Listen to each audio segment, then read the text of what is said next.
Hi அன்பு தானே எல்லாம் நேருக்கு வணக்கம். நம்ம எங்கே இருக்குன்னு பார்த்தீங்கன்னா ஆபத் சகாயேஸ்வரர் ஆலயத்தில் தான் இருக்கும். இது எங்கே இருக்குன்னு பார்த்தீங்கன்னா கும்பகோணம், தஞ்சாவூர் மாவட்டம் கும்பகோணம் வட்டம் துக்காச்சியில் தான் இந்த ஊர் இருக்குது. இந்த ஊர் பார்த்தீங்கன்னா இந்த கோயில் பார்த்தீங்கன்னா ஒரு வருடத்துக்கு முன்னாடி மிக பாலடைஞ்ச ஒரு நிலைமையில தான் இருக்கும், மிக சேதமடைஞ்ச ஒரு நிலைமையில தான் இருக்கும்.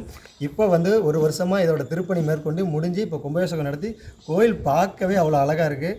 அதோட ஒரு கல்வெட்டை தான் நம்ம பார்த்துட்ருக்கோம். கிபி 1122ஆம் ஆண்டு இந்த கோயிலோடைய நில விவகாரத்தில் தான் இந்த கல்வெட்டில் போட்டிருக்காங்களே தவிர இந்த கோயில் எப்போ கட்டப்பட்டதுங்கிறது எந்த கல்வெட்டிலுமே கிடையாது. அடுத்தடுத்து வந்த சோழர்கள் தான் இந்த கோயிலை சீரமைச்சு பணியாற்றி வந்திருக்கிறாங்க. ஸோ கொஞ்சம் காலத்துக்கு முன்னாடி வரைக்கும் இந்த கோயில் செதப்படைஞ்சு தான் இருந்தது. அதையும் நம்ம காணொலியில் போடுறோம் பாருங்கள். இப்போ பார்த்திங்கன்னா ரொம்ப அழகாகவே பிரமிப்பாக உள்ள நிலையில் தான் இந்த கோயில் ரொம்ப அழகாக இருக்குது பார்க்கவே. முன்ன பார்த்த மாதிரி இப்போன்னு நமக்கே ஒரு பிரமிக்கிற அளவுக்கு இருக்குது. ஏன்னா முன்ன அவ்வளோ ஒரு சேதாரமாகி ஒரு பாலடைஞ்ச ஒரு கோயிலாகவே இருந்தது. இப்போ ரொம்ப அழகாகவே இருக்குதுன்னு தான் நம்ம சொல்லணும். இப்போ பார்த்திங்கன்னா இதோட கிரகங்கள் சுற்றி டைல்ஸும் கீழே போட்டு ஒரு புதுப்பிக்கப்பட்ட ஒரு கோயில் எப்படி இருக்குமோ அந்த மாதிரி ஒரு புதுசாக கட்டின கோயில் ஒரு பழமை மாறாமல் கட்டி வச்சுருக்காங்க. பார்க்கவே அழகாக இருக்குது. பாருங்கள், அதோட இதை நம்ம காணொலியை ஃபுல்லாகவே போடுறோம். அதை பாருங்கள். நேரில் பார்க்க முடியாதவங்க வீடியோவை பார்த்து மன ஆறுதல் பட்டுக்குங்க. ரொம்ப நன்றி.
இந்த மண்டபம் பிச்சாடனார் இருக்கிற மண்டபம்.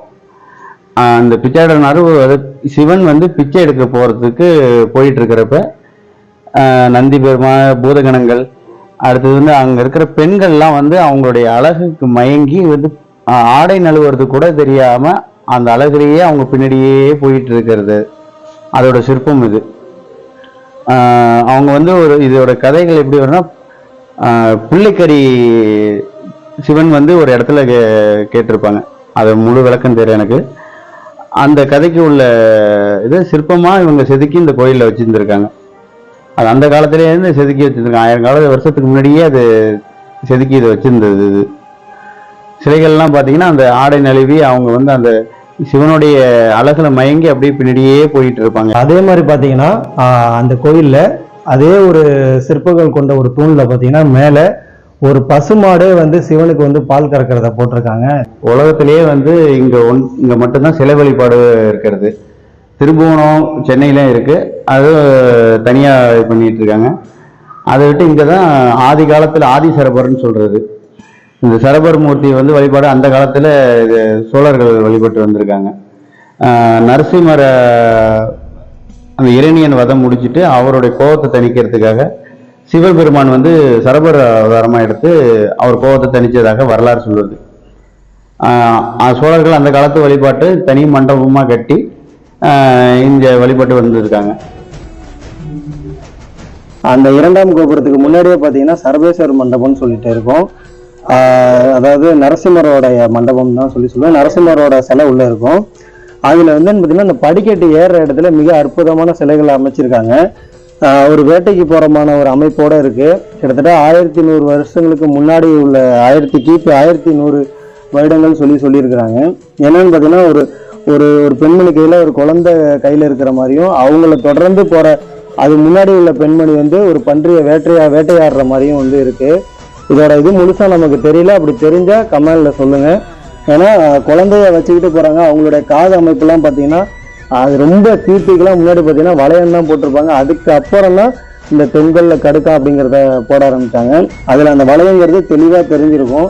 அப்படி எதுவும் தெரிஞ்சதுன்னா கமெண்டில் சொல்லுங்கள். சிற்பக்கலையில் மேம்பட்டு இருந்திருக்காங்கன்னு கூட சொல்லலாம். ஏன்னா அந்த அளவுக்கு ஒரு சிறு குறை கூட இல்லாமல் என்னென்ன செதுக்கியிருக்கிறாங்கிறது நமக்கு தெளிவாக தெரியுது. அதில் என்ன ஒரு சிறப்புன்னு பார்த்தீங்கன்னா கிட்டத்தட்ட இந்த கோயில் கட்டப்பட்ட ஆண்டு இன்னும் தெரிய வர இருந்தாலும் கூட கல்வெட்டில் கிபி 1122 சொல்லி இருக்கு. அதாவது அதுக்கு முன்னாடியிலேருந்து இந்த கோயில் இருந்திருக்கு. அப்பயே பார்த்தீங்கன்னா 2 பெண்மணிகள் ஒரு பெண்மணியை நிற்க வச்சு பிரசவம் பார்க்கும்படி பார்த்தீங்கன்னா ஒரு இதில் வந்து செதுக்கியிருக்காங்க. கல்லிலேயே பார்க்க அவ்வளோ ஒரு தத்துரூபமாக இருக்குது, அவ்வளோ ஒரு தெளிவாக தெரியுது. இப்போ அந்த காலத்திலேயே வந்து நிற்க வச்சு அவ்வளோ ஒரு பிரசவத்தை ஒரு சர்வ சாதாரணமாக பார்த்துருக்காங்க. இப்போ வந்து பார்த்தீங்கன்னா அந்த பிரசவங்கிறது ஒரு கேள்விக்குறியாகவும் ஒரு வந்து பண மதிப்பீட்டாளரை வந்து இதாக்கிடுச்சு. எவ்வளோ பணம் இருக்காங்களோ அவங்களுக்கு தகுந்த மாதிரி தான் பிரசவங்கிற மாதிரி ஆயிடுச்சு. ஆனால் அப்போ 2 பெண்மணிகள் நிற்க வச்சு பிரசவம் பார்த்துருக்காங்க. பார்க்கவே அவ்வளோ அழகாக இருக்குது. இப்போ வந்தீங்கன்னா இந்த கோயிலில் வந்து பாருங்கள். கிட்டத்தட்ட அந்த ஆலயத்துக்குள்ளே தான் இருக்குது. நன்றி.